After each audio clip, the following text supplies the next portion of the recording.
Freaky shit, man.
Whatever's out there, better leave me alone.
Who wants to play?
Life is full of surprises, ain't it?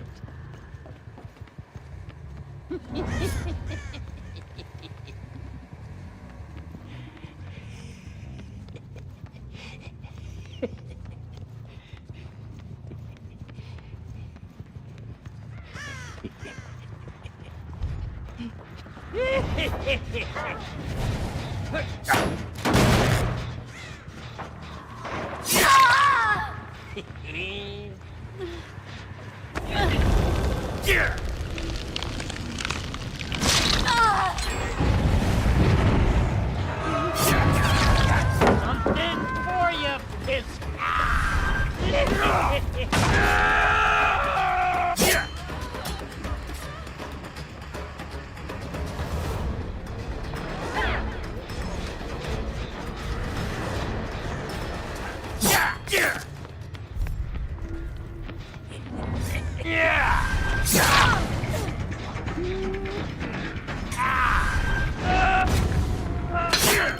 You're mine!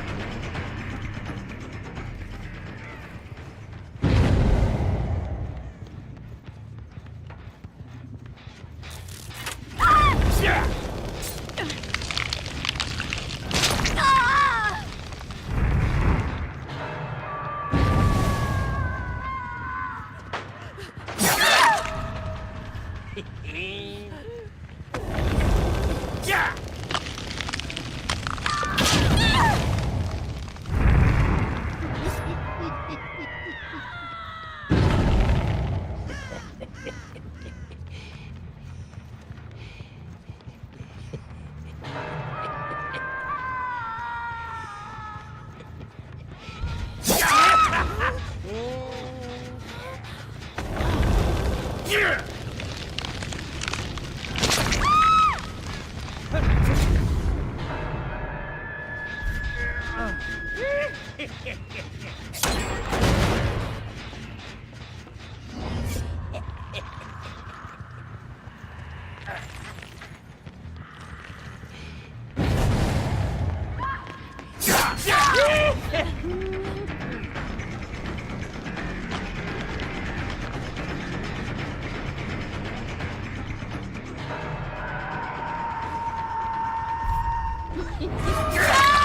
dead, you hear me? Dead. This dipshit.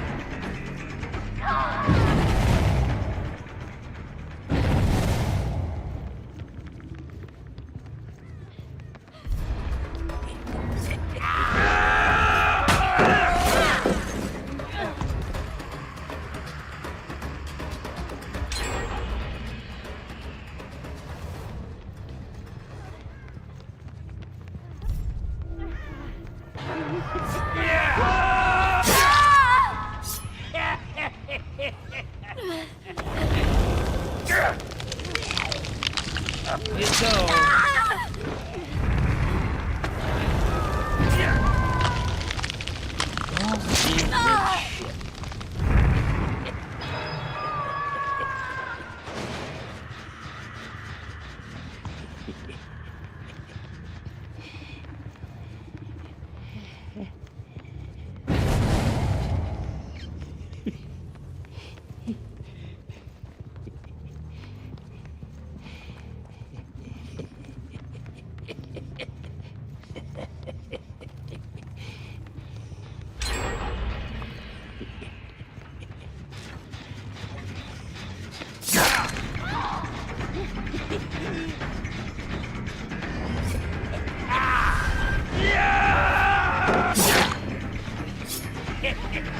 Where the hell are you going?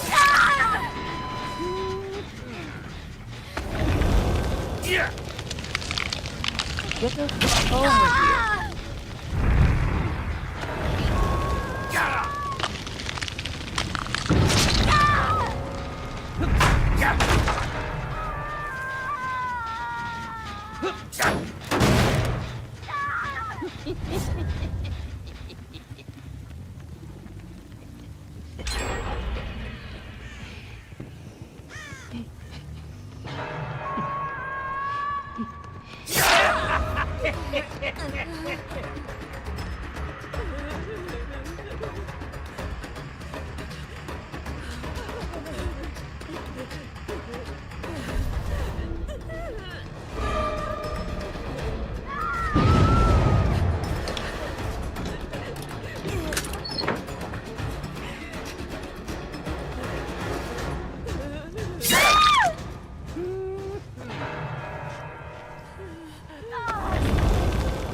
Yeah.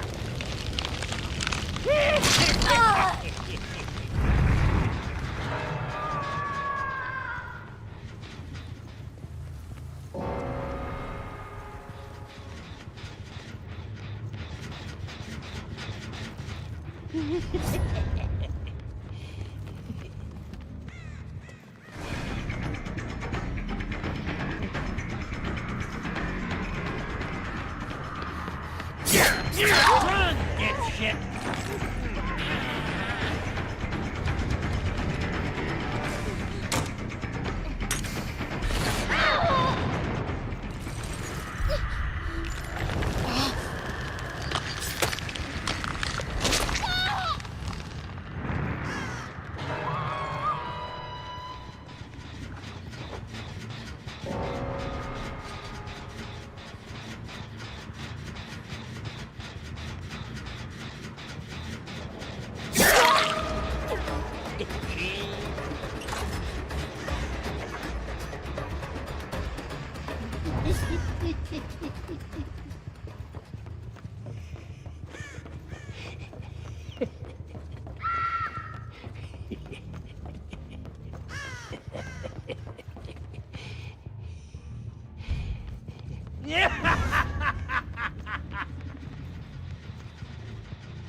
There you go.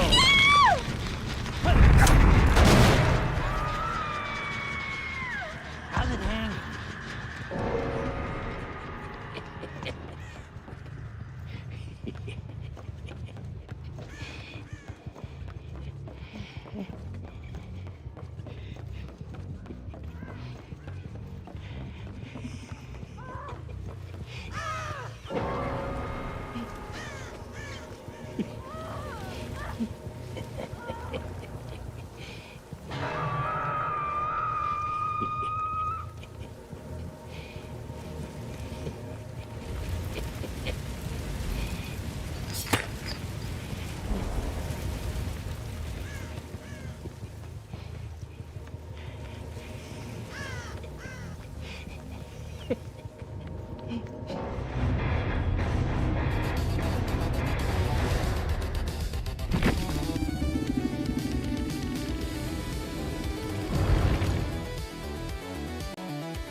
Freaky shit, man.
Let's go.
Too bad you won't make it much further.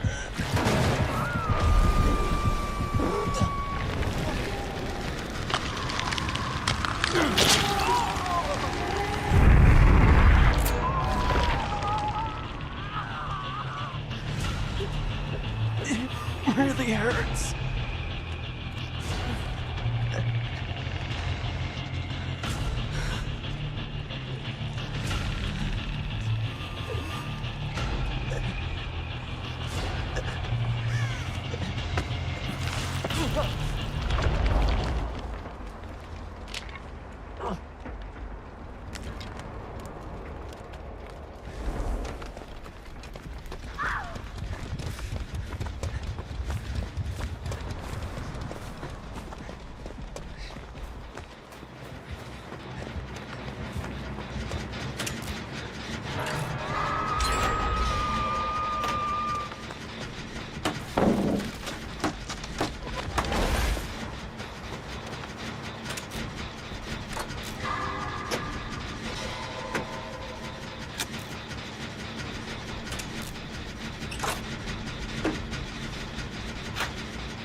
I'll see you dead.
Whatever's out there, better leave me alone.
Nobody better get in my way.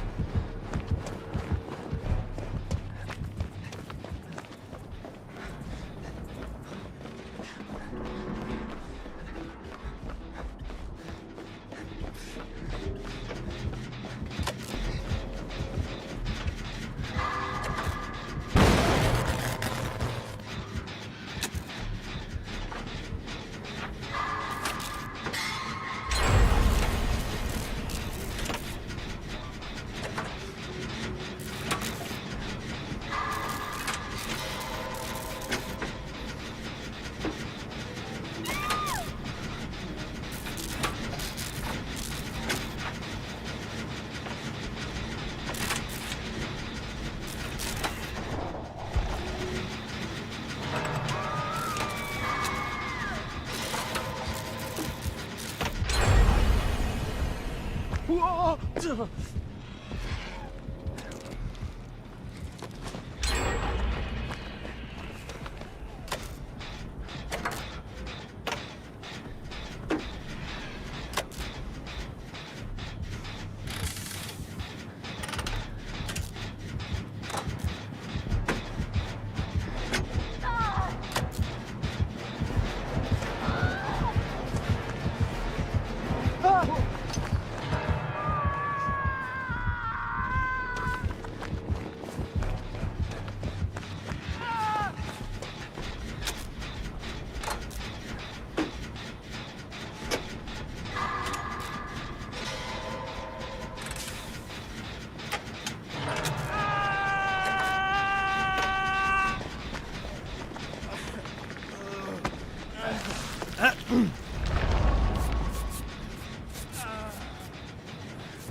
really hurts.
actually think you can defeat me.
I guess running's always an option.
Where's the Hellfire Club when you need them?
Help me!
Live.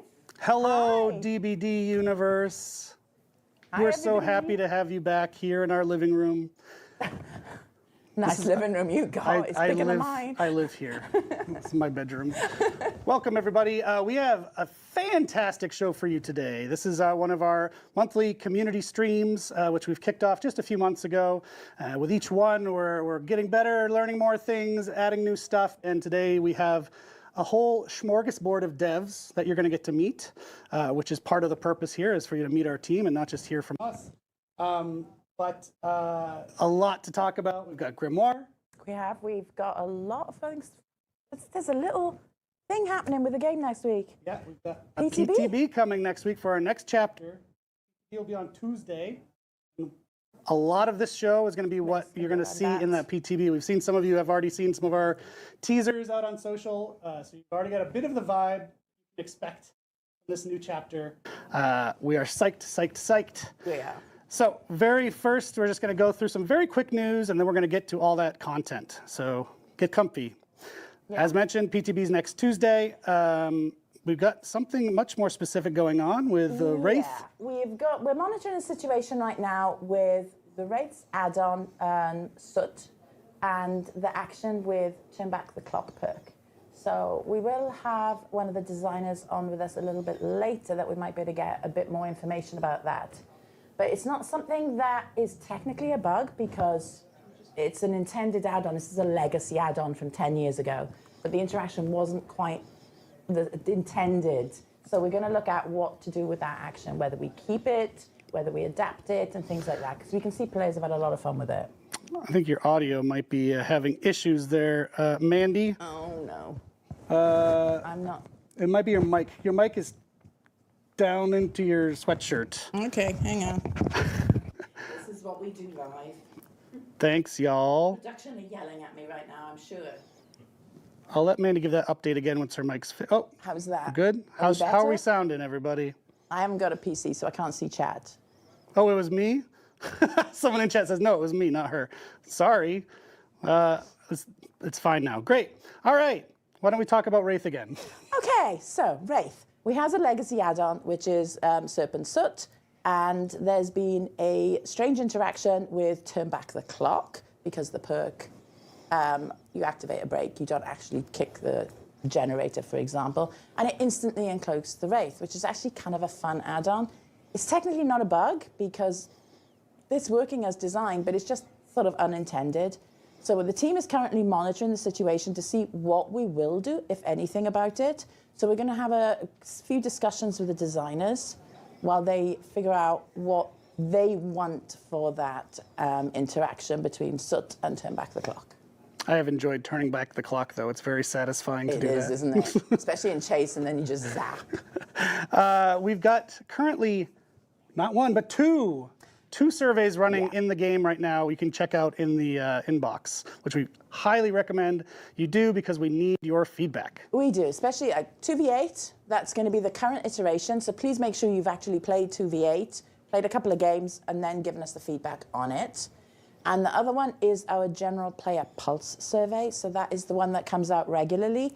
And that is a lot of information, and it's a big survey, so please, it's a super important one. Please take it. And thank you for all who have been doing our surveys. Lots and lots of you are doing it, which is great, because we're getting tons of data. That I'm not supposed to give. Great. The killer balancing survey that we had, it broke all our numbers on survey numbers. We broke survey records? We broke survey records. Great.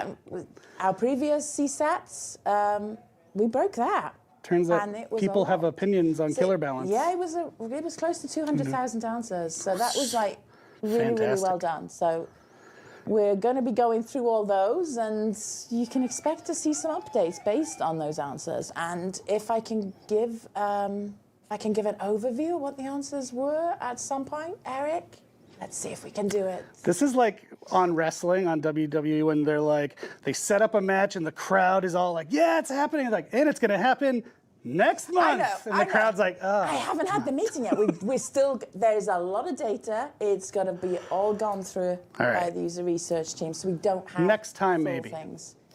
All right. there was a very important fix. If you've been playing 2v8, you've noticed a couple issues. Yep, a few crashes. So the crashes, and there was also Wesker. Yeah, the issue. Wesker being able to soft lock survivors and forcing them to disconnect. So those were both addressed yesterday. So if you didn't pop in since then, pop back into 2v8, you're safe. Yeah. And very quickly, you might have noticed, or maybe not, we are underway for the Year of the Horse, which includes an in-game set of quests.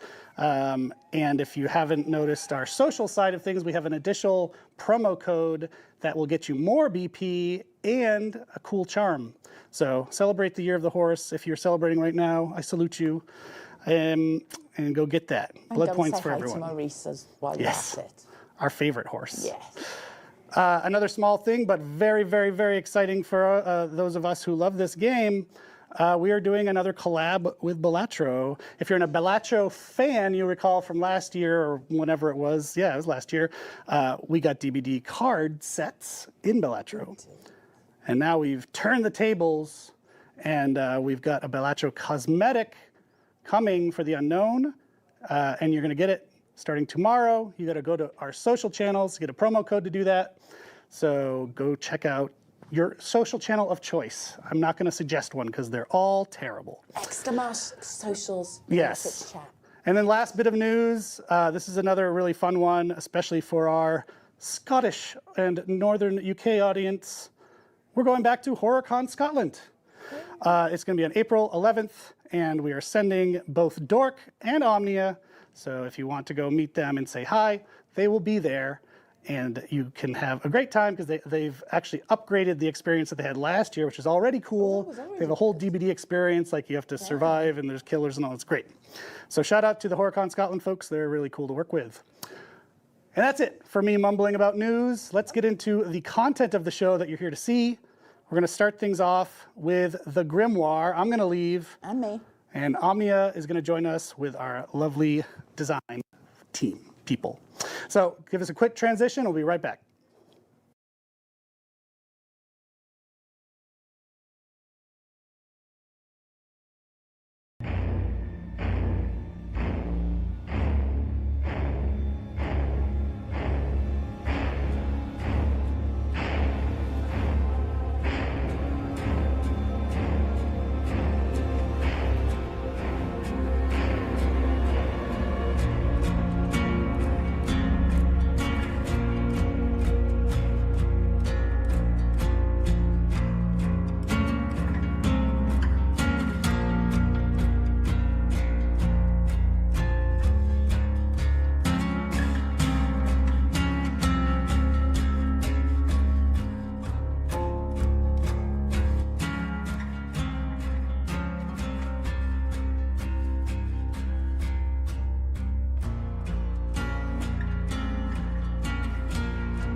Hello, everyone. Hey guys. Omnia here. We're here for the Grimmoire segment of this stream. It's going to be really exciting. We have a lot of news to give all of you. But first, before we get started, just in case this is your first introduction to the Grimmoire, we're going to give you a little bit of a recap of what the Grimmoire is. So it's something we kicked off last year. It's our first community-made chapter. So we give you, our players, the ability to vote on the multiple different aspects of making a chapter, from the broader themes to the finer details, and we're just right now getting into those finer details, which is really fun. And we take all of your votes, and then we work on bringing the vision to life. So that's really exciting. And since January, you've had the ability to further define the characters that we're going to be bringing to the fog by voting on the killer silhouette and material and the survivor's face and mood board. And we'll continue to refine those, and their lore in the coming months through your votes, again, with the next one opening next week. It's going to be very exciting. And on February 27th, so coming very soon. And you'll get to vote on a number of things. We'll do a little reminder at the end. The killer and the survivor's final concept, their names, the killer weapon, and the chapter's name. So all very exciting. I can't wait. Yeah, we can't wait. It's going to be so exciting. I cannot wait. But I'm not alone here. I'm joined by Jeff and Jay from the design and the art team to give you a little update on the progress we're making on the Grimmoire side of things. So I'm going to pass it on to you, Jeff, to give us some more details about the prototype. Yes. So hey everyone, you may or may not know me. If you don't, my name's Jeff. I'm a senior game designer. I've been working on Dead by Daylight for many, many years, and I have the opportunity and honor of working on this chapter, which is fantastic. I've been loving seeing the votes and things take shape. It's really been awesome so far. So today I'm going to talk about the prototype. We recently passed Gate 2, which is about expanding and finding the fun. And we've just entered what we would call the refinement/polish phase. So, fine-tuning, finding the balance to make it feel good. And this, of course, goes beyond just the prototype, but this is where we start looking at the numbers and seeing how things feel. The first thing that I will show you is like I said, the prototype is progressing nicely. We just passed Gate 2. And then we also had a recent blog post that we shared, which gave you insight on what we've done so far. We've done a few more things since that post, but it gave you a little, behind-the-scenes view of what's happened. Let's get into it. The first thing I'll talk about is the Hopeless Exile. So the Hopeless Exile is the realm where you banish survivors as the killer, and they must face challenges while they're in there. And initially, the way that it worked is that you would be sent there, and it was like a timer, and you could make it go faster, and eventually you would get out. So here's what it looked like. I apologize if it's a bit choppy. This is a GIF which doesn't seem to be loading right now. Maybe if I press again. I think it's because you said GIF and not GIF. I think that's the reason why. Okay, it's not working. Okay, it's fine. We'll go to the video instead. So, does this work?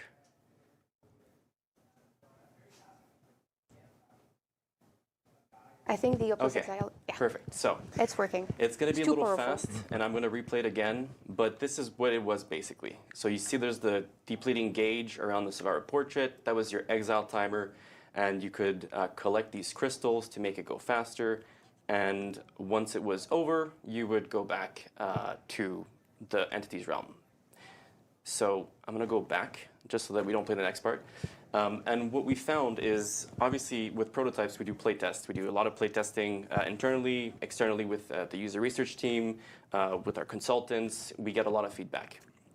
And for the Exile, in the first version that we had, the feedback that we got was mostly that it felt too easy and uninteresting as Survivor.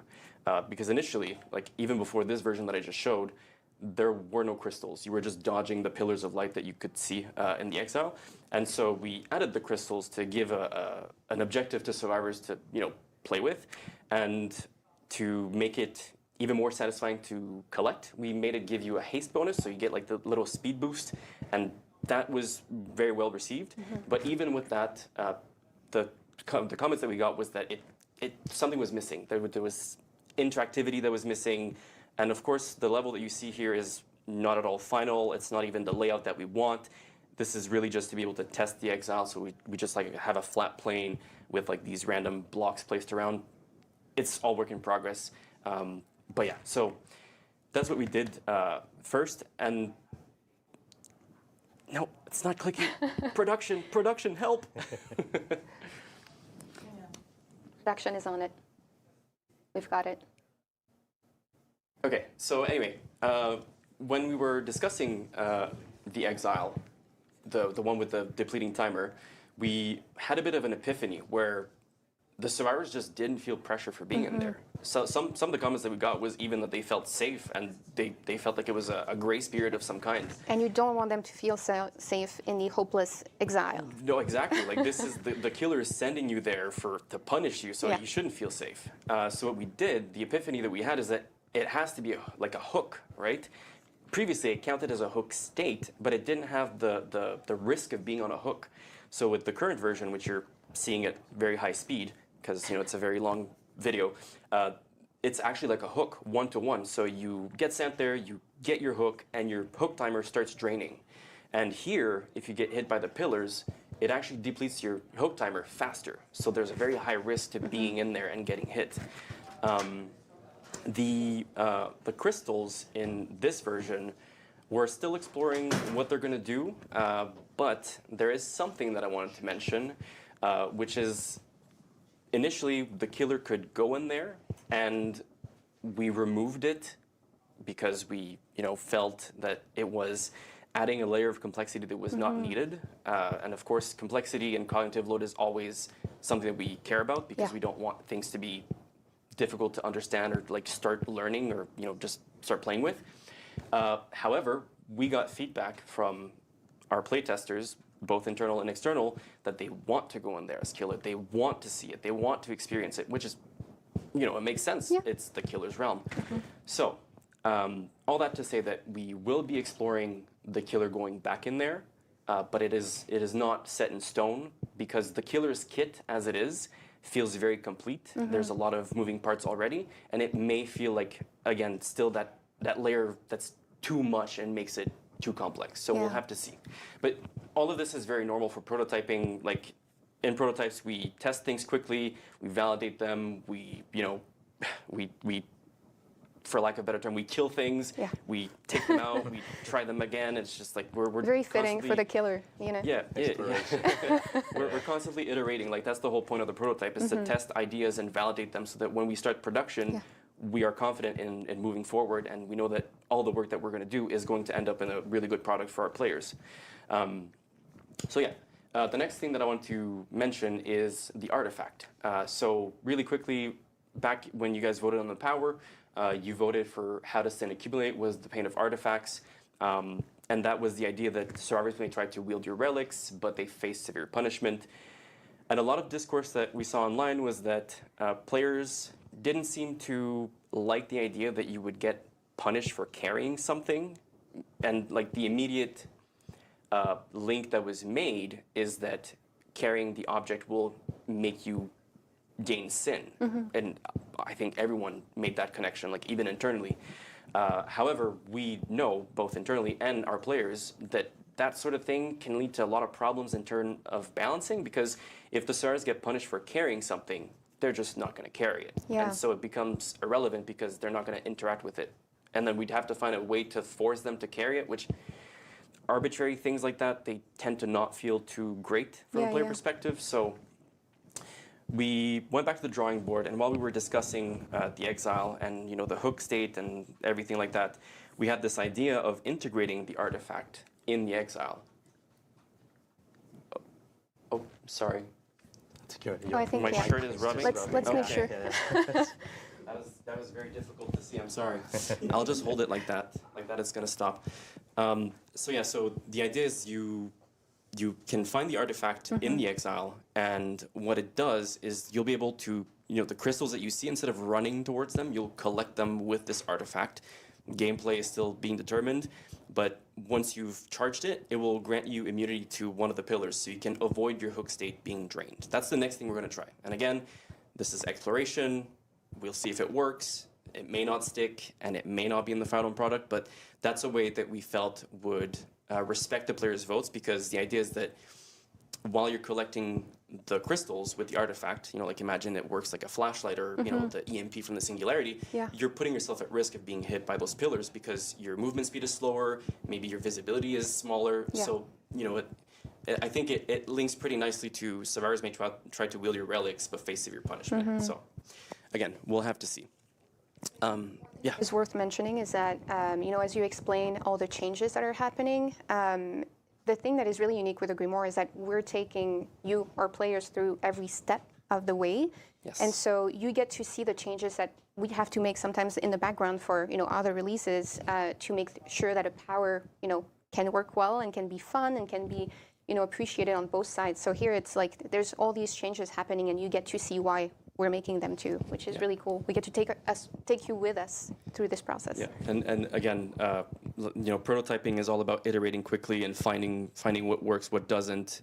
And one of my previous leads has once told me, fail fast, follow the fun, because that's what prototyping is all about. If you identify what doesn't work quickly, you can move on to finding what works, right? Yeah. You need to try it. Exactly. That's it. You need to try it first. Exactly. And I think one of the main points that I want to highlight is that as a designer, when you work on a feature, you get a lot of feedback, and you have to learn to filter that feedback, because feedback is important, but you have to understand why that feedback is there. What's the problem that you're trying to solve based on that feedback? And one of the things with this feedback that we got about the Exile is that it was consistent, right? And when feedback is consistent, kind of hints that something is not working as it should. So that's where we're making, you know, a lot of changes. All right, sorry, I had to grab the clicker. Oh, yeah. Moving on to the Ray of Retribution. So that is the active power that you guys voted on.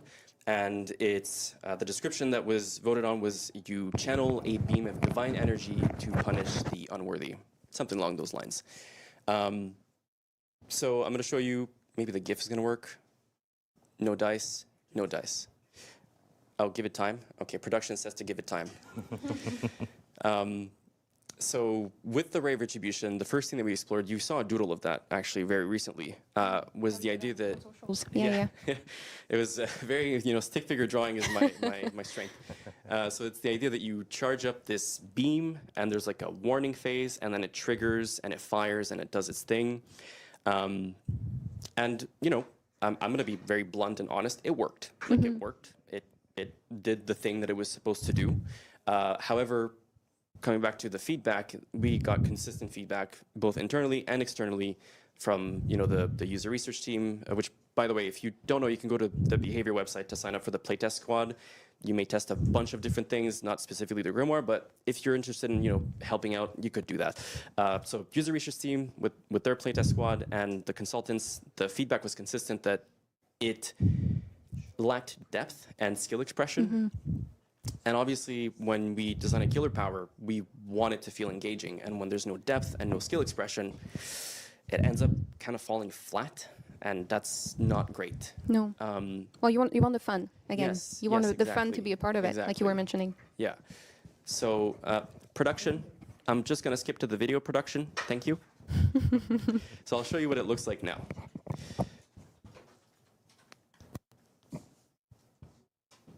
Oh. Oh. Oh, we can still see each other. Yeah. Okay, you want me to say that? Okay, sorry, production, that wasn't clear. All right, we'll be right back. We're having technical difficulties. BRB, guys. I fixed it.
The retribution was too powerful.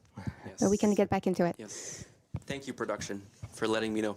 Right, so I'm going to show you the GIF now because it's actually playing. So this is the current version, or the previous version, sorry, was the beam. So here you see you're aiming as the killer, and then you fire it, which has the expansion, which was the warning phase, and you got the blue part, which is the actual, you know, effect phase.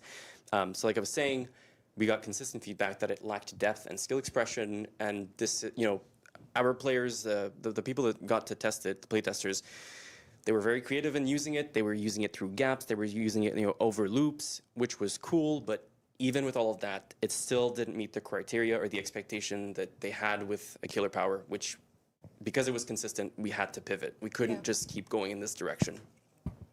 And at this point, we challenged our own assumptions, which is, does the beam actually have to come from the killer itself? Because it's very, I think, intuitive to think that a beam that you fire comes from you as the killer, but we challenged that. And so the alternative that we got, and I'm sorry for making this comparison, I apologize, but I have to because it's the easiest way to explain it, is kind of like an orbital laser, right? You're gonna see in the next GIF, this is the current version that we are testing. So you can charge, which has this pillar that forms and starts moving away from you. And as it moves away, you can control it. And then you can fire it as well, which will basically send it flying in a straight line from whatever direction it was going. And it will also increase in speed like twice or 3 times or 4 times maybe. Who knows? We'll have to see. Balancing. But so far with this, it's been super promising. Everyone that's seen it, everyone that's tested it in the editor has had very positive comments, and we feel that this is a very strong candidate to kind of like answering those comments about skill expression and depth. And what I feel personally is that the skill ceiling for this will be very high, right? Because you have to learn when to charge, how to control it, and there's even an element of prediction. It might be a little bit unclear in the GIF or even in the video that I'm going to show after, but it actually goes through objects right now, right? Okay. That may not be the case in the final version, but right now we're testing that. And the idea is that when it goes through something, there's a little bit of a slowdown, right? So you can imagine like it erupts through the collision that it's going through. Yes. So anyway, we're exploring all this. We've made really good improvements on the controls because the initial version of this had a bit of a problem where eventually it felt like it was more parallel to the center of your screen as opposed to like trying to reach it. And over here, again, maybe a little bit unclear because the GIF is so fast, but it actually tries to catch up to where you're looking. There's like a little line, kind of a string showing that it's going there. And, personally, I think the programmer working on this did a fantastic job at, nailing the controls. Obviously, there's still improvements to be made. But yeah, that's the idea. I have a question here from production. How will this work on indoor maps?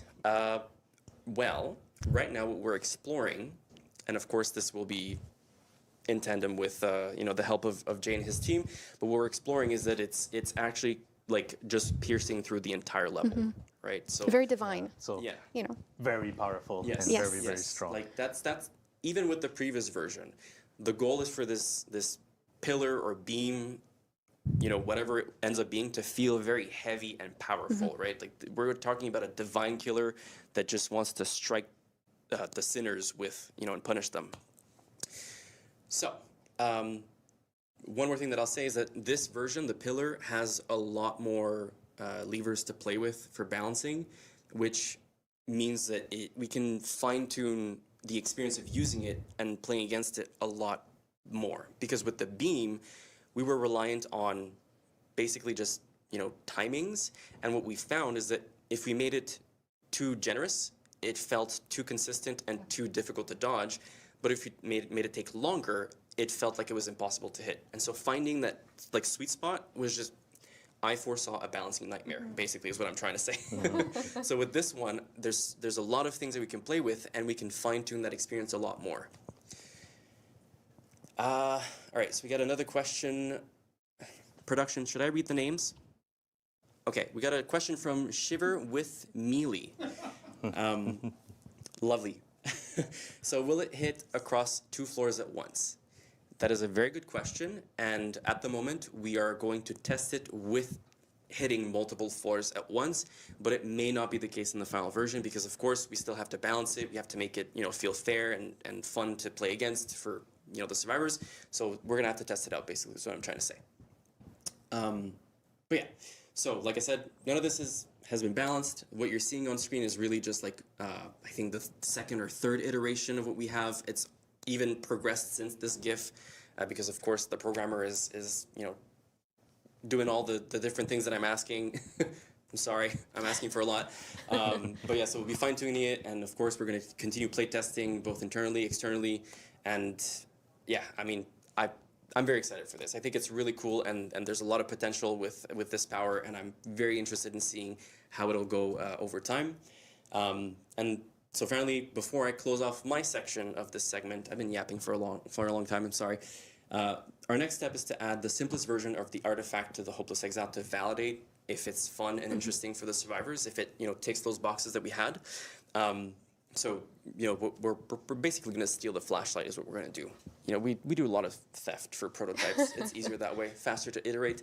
And of course, we're going to improve the Ray of Retribution in terms of a mechanical feel, right? Because we have like the inputs that have to feel nice, right? Like how you press the buttons to make it work, but also mechanically speaking, like its speed, its charge time, all those things are things that we have to look into to make it feel great to use as a killer. And the last thing that we really want to look into is refining the Hopeless Exile to have more control over the spawning of the hazards and the crystals or whatever the collectibles end up being. Because right now they're just spawning randomly, and obviously that's not super great. So we're going to look at like maybe having different tiers of crystals that have more concentrations of hazards around them, so it's more difficult to get them, for example. But yeah, I'm sorry, I'm yapping away. We're going to explore all those things. We got production has another question. Yes, from Iron Quacks. As of right now, can you hold the ray indefinitely? As of right now, no. There is a maximum lifetime to how long you can hold it, and even once you trigger it. So I think right now you can hold it for 3 seconds. After 3 seconds, it goes away. But if you fire it before those 3 seconds are up, it will refresh its lifetime. So it'll go for 3 seconds, and then it will disappear again. And you can only have 1 ray active at a time.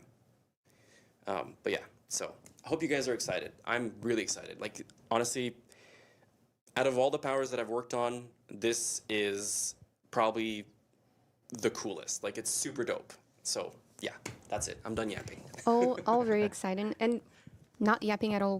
We want to know this. We want to hear this. It's so interesting. It is so interesting to see the process. And again, this is the first time that we get to do it, to this extent. So I think that's really, really cool. And before we move on, I'll also mention that we'll have more to share on our socials very soon. We gave a progress update, I think, 2 weeks ago now, that we know you really appreciate it, seeing all the work that goes into it, all the different steps it goes through from a lot of different, departments and the work that they do on this chapter. So we'll have more coming very, very soon. Just keep an eye on our social channels. So that was great. Thank you so much. Thank you. All right. And before yes, you're gonna you still have the power of the clicker. So we still need you. We're going to move on to the art side of things because we've had some votes in January, but we're going to have another vote coming next week. That's going to be very exciting. So Jay, I'm going to let you take over and tell us a little bit about that. Yep, absolutely. Thank you so much. So, first I want to say super awesome. I'm super excited to be working on that kit. There's a lot of interesting ideas that are brewing on my head into how to justify that. So that will be really great. Little introduction for people who do not know me. I am Jay. I am the art director on the Grimmoire chapter. So I've been working with all the team basically to justify all the visual in the votes that were happened. So I'm still ongoing into the team to to bring more concept and make that evolve essentially. So thank you so much for having me today. So a quick update on the art side is that we are currently working on finalizing the concept for next step. So on the killer side, based on the material that were voted last time, we're essentially looking on how we're gonna explore to mix them together to really create an enticing killer. So giving an example, from the winning material for last time, we're looking into, okay, how do we gonna take the blue flesh material and essentially mix them with the other material, or how are we going to use all these material together to create something really that will convey the right themes that we want to go for that killer, which are essentially divine and horror. So it was really important for us to find the proper recipe that we want to go for so that we are able to showcase the divine elements that players are expecting, but also making sure that the horror of DBD from a killer is still respected in there, that we fit within the story we want to build around that killer, and essentially that we fit with the gameplay also that we want to go for. So it's a lot of collaboration work that we're essentially all discussing together and really evolving solving the visual toward a common goal to make it work with all the different parts of that killer kit. So I'm super excited today to actually share that I have brought a little glimpse of what my team is essentially working on right now. So we have a little teaser of what will be one of the options to vote for next time. So I think we can look at it right now. It's so exciting. Yeah, It's so so we're exciting. keeping it mysterious. It's part of the it's part of the game. We can see, like, I can recognize the pieces that we yeah. voted on. Yeah, exactly. Which is very cool. Yeah, I think one thing worth mentioning too is we posted recently about the new roadmap for the votes, and players were asking, they voted on the killer silhouette. They were asking, we voted on the killer material. How is the final concept going to be different? But I think it's also about realizing that we want them to vote on all of these aspects because we want the final killer to be as close as possible to what they want, and really personalizing it. And here, maybe you can also tell us a little bit about what it takes to take those pieces and put them together into a concept. Absolutely. We went through a certain order to being a bit ambiguous at the beginning so that we get ourselves the freedom to bring more surprises and more creativity. We love surprises. Exactly. And I think we're really going to have more of these surprises for next time. So I'm really excited to be able to unveil more as we go on. Personally, I'm very excited to see what all the VFX is going to look like, right? Because now that we have the killer material, we can start exploring how the visuals of the power is going to look. And Absolutely. I cannot wait. It's going to be so cool. Yeah, and we still have surprise, right? Weapons, where we're going with that. So let's keep it at that. So again, make sure to vote next week on February 27th if you want your decision to be heard for this killer, because it's going to be pretty exciting. Absolutely. All right. And now if I jump on the survivor side of things. So thanks to the previous vote that we have, we know what the survivor face will look like now. And the mood board were telling us a bit about our story, about her teams, essentially. So we're really hard at work currently into taking all these ideas and combining them together to create that new survivor. So right now, we are doing exploration using questions we are asking ourselves, essentially. So like, okay, what sort of story do you want to give that survivor that would be interesting? Or how do we want to shape that survivor to be unique to our game and essentially stand out from the rest of the cast of DBD? So these are all things that we're asking ourselves. We're working in collaboration with every department to making sure that we have something unique and original to offer, essentially. So I'm also excited to say that today I've also brought a little teaser. A lot of surprises. Yes. I also brought a teaser for our survivor, so we can have a glimpse of one of the voting options we will have for next time. So as you can see, you recognize the face, right? It's still, so yeah, we're going to... Very, very exciting. And this is just a sneak peek. We'll have more to show next week. Absolutely, yes.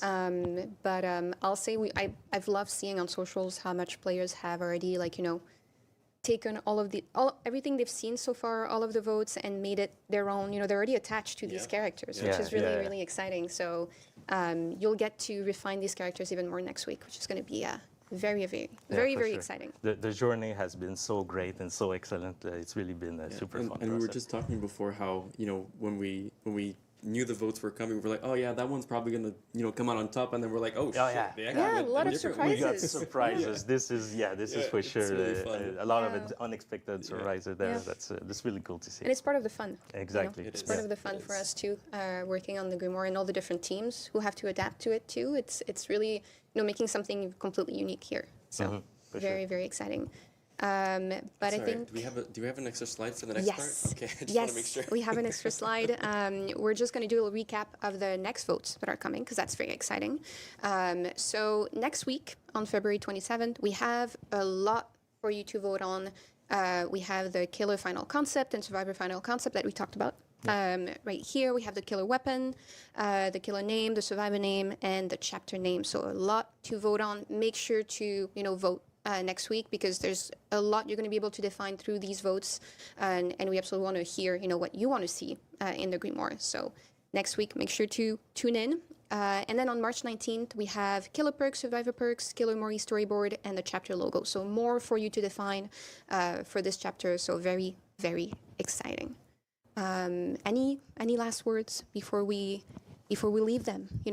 Well, I want to know what people think about the results. So go know. vote. I want the opinion of people. So Go yeah, for vote, sure. but also let us know what you think about, everything you've seen so far.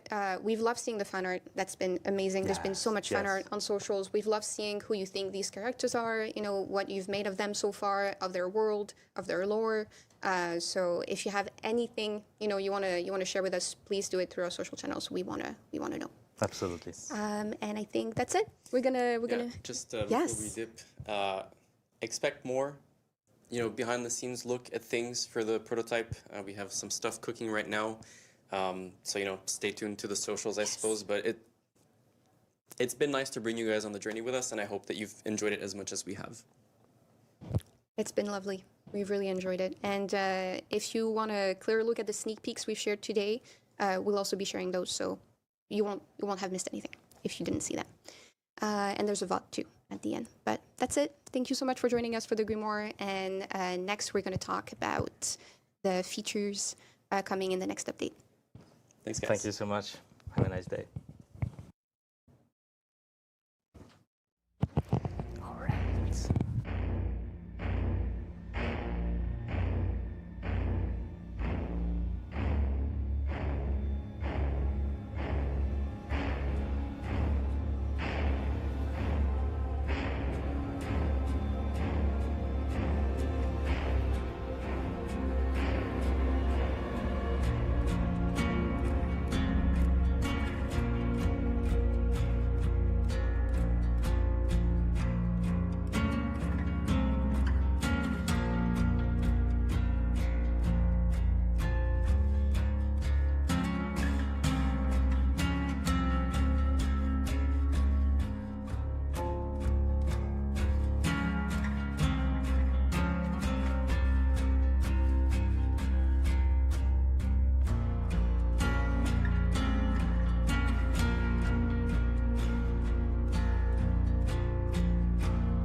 Welcome back. Shout out to everyone that was in that last segment. That was super fun to watch. Super fun to watch chat. Looking into this chat is like looking into the abyss, and everyone sees something different. I saw one lone man saying that Jay looked like Oliver Reed, which like 2 people in the chat will even know that name. He's an actor from the 70s in Great Britain. Cinephiles in chat, 75-year-old cinephiles. Yeah, shout out. I feel old now. Yeah. Thank you for that. Yeah. But now, I don't even know if we're even halfway. We have so much to talk about today. We've got a lot. Yes. So I should shut my mouth. So we've brought on 2 more of our devs. You might remember this fellow who earned the nickname Papi Diego last time he was here. This is Diego, our UX master. And Thomas, or Thomas, if you want to go the English route, but Thomas, if you're bilingual like me, you've done stuff with us before, but it's been a minute. Yes, I did the Singularity. We did the thing for the Singularity where I presented the killer and the perks. I think so. Yeah. It was and transmission. I remember that. So it's been a while. So welcome back. Yeah. What else did I do? It wasn't supposed to harm there too.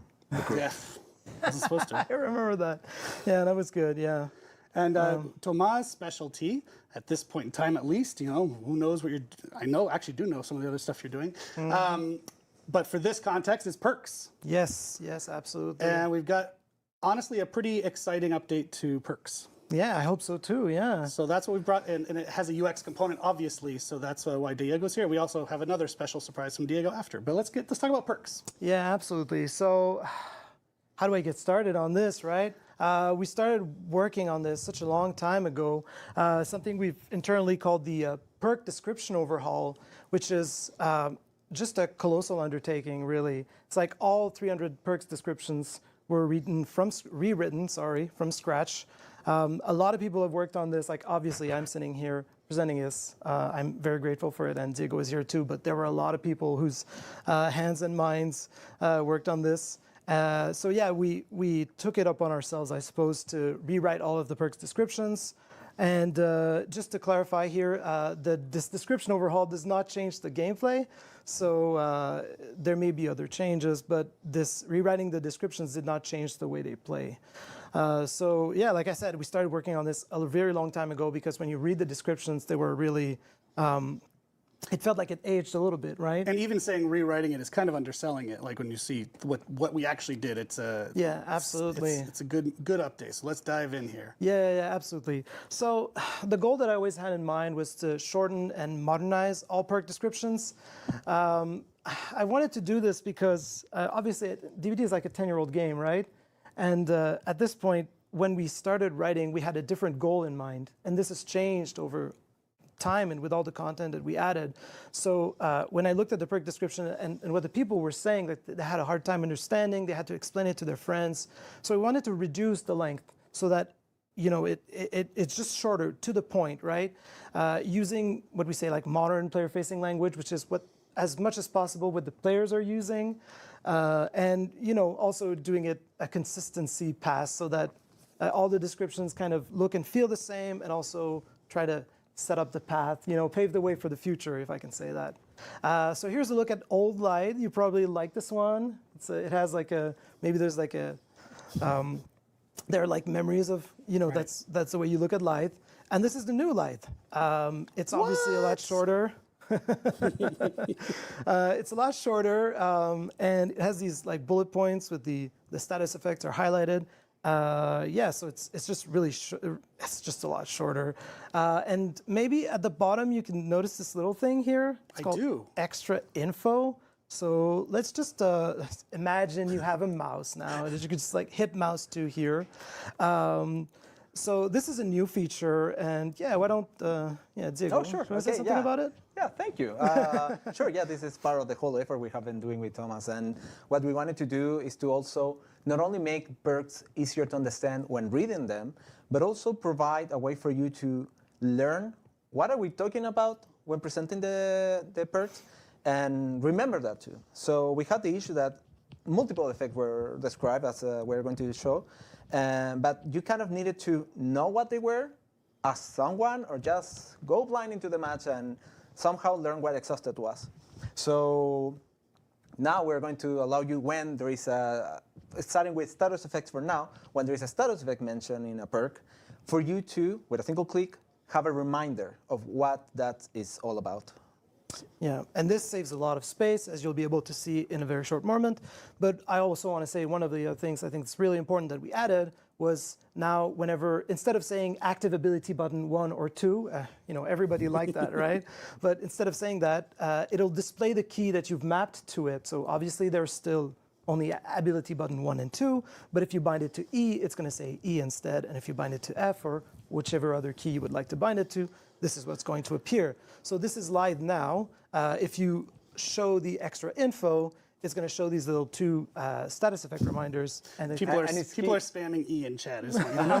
That's amazing. But emphasis that is if you display it. So just for people to know, when you see the tooltip, the extra info is not going to be displayed. You choose to do it, so we're trying not to be invasive or noisy.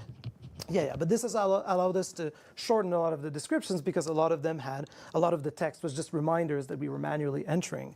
So that is live, and of course... To be clear, that is live, not live yet. Oh, we're almost there. Man, you got I me. just want to be, I want people to know that. You got me. So this little show and tell, I brought a few examples here so that we could look at. This is Old Dark Devotion. It's pretty long when I look at it. A little. Yes, it's a little long. My ADHD cannot handle it. Can you tell me what it does, like without reading it? It's for the plague. Yeah, that's fair. This is New Dark Devotion. So it's a lot shorter. Heck yes. It uses the bullet points to really convey the information after the trigger or the condition, and then it says you gain undetectable, and then if you open the extra info, it shows you what an undetectable does. Yeah. And people may be realizing that undetectable is writing in this kind of like teal color, cyan. Yes. That's also because what we're doing is to present now the status effect when they are positive to the roll itself. We're going to show with this more positive color and leave the orange now, not red even, as to say this is something that's a negative effect to the player.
Going in.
Ninja.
여기서 벗어나야 해.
난 어디에 있는 거지?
해낼 수 있어.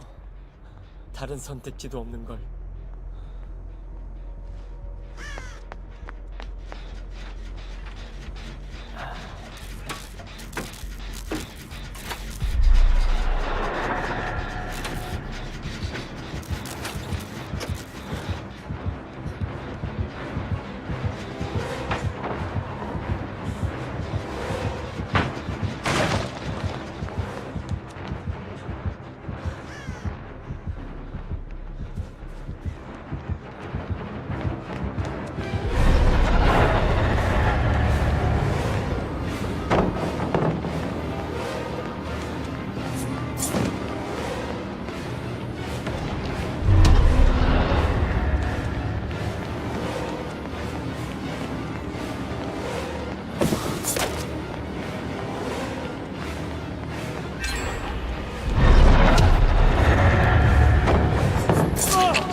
두려워하지 말자.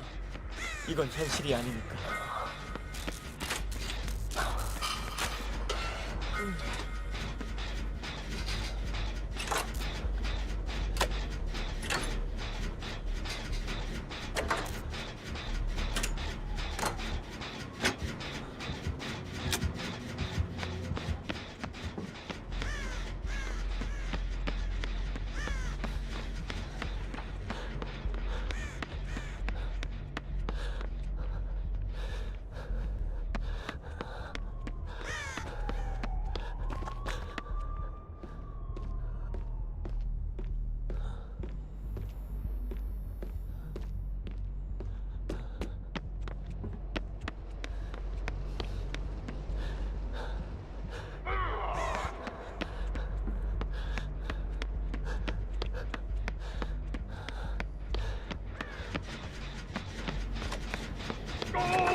대단히 흥미로워.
지금 난 어디에 있는 거지?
Наче дощ падав вниз, а я йшов по дну.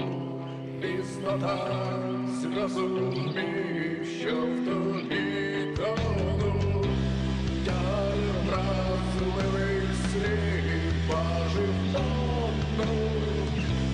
Гамова ти просив нашу втому. Важкі слова обіймають кімнату. Тут нас немає, лише я і ти. Із глибини коридорів страх лунає ніч. Наче дощ падав вниз, а я йшов по дну. Пізно так зрозумів, що в тобі тону. Я вразливих слів бажив тону. Гамова ти просив нашу втому. На даний момент абонент не може прийняти ваш дзвінок. Надішліть смс-повідомлення або зателефонуйте, будь ласка, пізніше.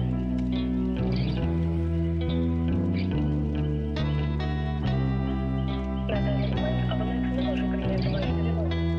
Надішліть смс-повідомлення або зателефонуйте, будь ласка, пізніше. Зателефонуйте, будь ласка, пізніше. Наче дощ падав вниз, а я йшов по дну.